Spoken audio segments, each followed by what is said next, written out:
Assalamualaikum warahmatullahi wabarakatuh. Perkenalkan, nama saya Nur Anissa Jannah dengan NIM 251091133200011 dan di sini saya akan menjelaskan tentang fisiologi kardiovaskular. Spesifiknya adalah kelistrikan pada jantung. Nah, pernah nggak sih kalian itu kepikiran kenapa jantung kita itu berdetak terus setiap hari, bahkan saat kita tidur, saat kita capek, atau bahkan saat lagi nggak sadarkan diri sekalipun?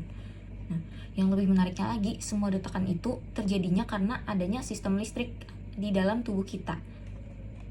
Dan menurut saya pribadi, ini adalah salah satu hal yang paling luar biasa dari tubuh manusia. Karena tanpa kita sadari, ada yang namanya aliran listrik kecil yang bekerja tanpa henti supaya kita tetap hidup. Jadi, sekarang saya akan membahas tentang fisiologi kelistrikan jantung. Kalau dipikir-pikir, jantung itu dia sangat unik karena dia berbeda dengan pompa biasa yang harus dinyalakan dari luar. Jantung itu dia punya kemampuan sendiri untuk menciptakan listriknya sendiri. Kemampuan ini disebutnya automaticity, yaitu kemampuan jantung kita menghasilkan impuls listrik secara spontan. Artinya, bahkan kalau tidak ada perintah sadar dari otak pun, jantung itu tetap bisa menghasilkan impuls listriknya sendiri. Dan pusat listrik utama jantung itu dia ada di nodus sinoatrialis atau nodus SA. Dan nodus SA ini dia seringnya disebut pacemaker alami jantung karena dia bisa menghasilkan impuls listriknya sendiri. Lokasinya itu dia ada di atrium kanan, nih, dekat dengan masuknya vena cava superior ini. Lalu kalau kita analogikan, nodus SA itu dia seperti dirigen orkestra atau mungkin seperti ketua yang paling aktif. Jadi kalau dia berhenti memberikan instruksi, semuanya itu akan menjadi kacau nantinya. Nah, lalu bagaimana impuls listrik itu menyebar? Nah, sekarang kita ikuti perjalanannya. Pertama, impuls listrik itu dia dimulai dari nodus SA, lalu menyebar ke seluruh atrium tadi. Akibatnya apa? Atrium kita akan berkontraksi dan mendorong darah kita menuju ke ventricle. Nah, lalu setelah itu, impuls itu dia akan masuk ke tractus internodalis, yang mana terdiri dari 3 bagian, yaitu bagian yang anterior, media, dan juga posterior. Untuk tractus internodalis yang anterior, dia itu akan melewati Bachmann's bundle. Kalau yang media, dia akan melewati Wenckebach's bundle, dan untuk yang posterior dia akan melewati Thorell's bundle. Nanti semuanya itu ujung-ujungnya akan sampai ke nodus AV. Nanti aku jelaskan lagi. Jadi setelah impuls listriknya itu dari nodus SA, dia akan berjalan di tractus internodalis, spesifiknya ke Bachmann's bundle, sehingga mengirimkan impuls itu ke atrium yang sebelahnya, yaitu atrium kiri atau atrium sinistrum. Nah, kenapa? Karena agar saat atrium itu berkontraksi, dia akan berkontraksi secara sinkron antara atrium dextrum dan juga sinistrum. Makanya impulsnya dikirimkan lewat Bachmann's bundle. Setelah itu dia akan ke nodus AV atau nodus atrioventricularis. Jadi nodus AV ini sedikit menarik juga karena tugasnya itu bukan mempercepat seperti nodus sinoatrialis, tapi justru dia memperlambat impuls kita secara sedikit.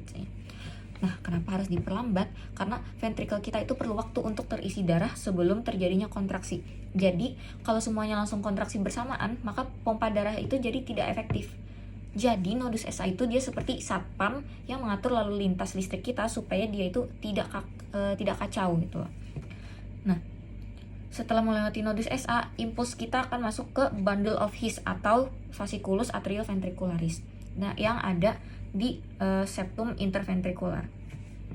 Selanjutnya dari sana dia akan bercabang menjadi 2, yaitu crus dextrum dan juga crus sinistrum, atau bisa juga disebut untuk yang kanan adalah right branch bundle dan yang kiri adalah left branch bundle. Dari crus dextrum itu impulsnya akan masuk ke ventricle yang dexter, dan untuk crus sinistrum dia akan masuk ke ventricle yang sinister. Akhirnya ventricle itu akan berkontraksi dengan kuat setelah impulsnya itu sampai ke serabut Purkinje. Serabut Purkinje itu ada di mana? Dia letaknya di dinding-dinding ventricle, tepatnya di lapisan subendokardium. Nah, jadi urutannya tadi penting banget. Pertama, atrium itu harus kontraksi terlebih dahulu, baru ventrikelnya yang kontraksi. Karena kalau dibalik, ventrikelnya kontraksi lebih dulu selesai, baru atrium kontraksinya selesai, darahnya itu tidak akan dipompa secara optimal. Nah, pertanyaannya juga, kenapa jantung kita itu bisa sangat ritmis? Jawabannya ada pada potensial aksi sel pacemaker tadi.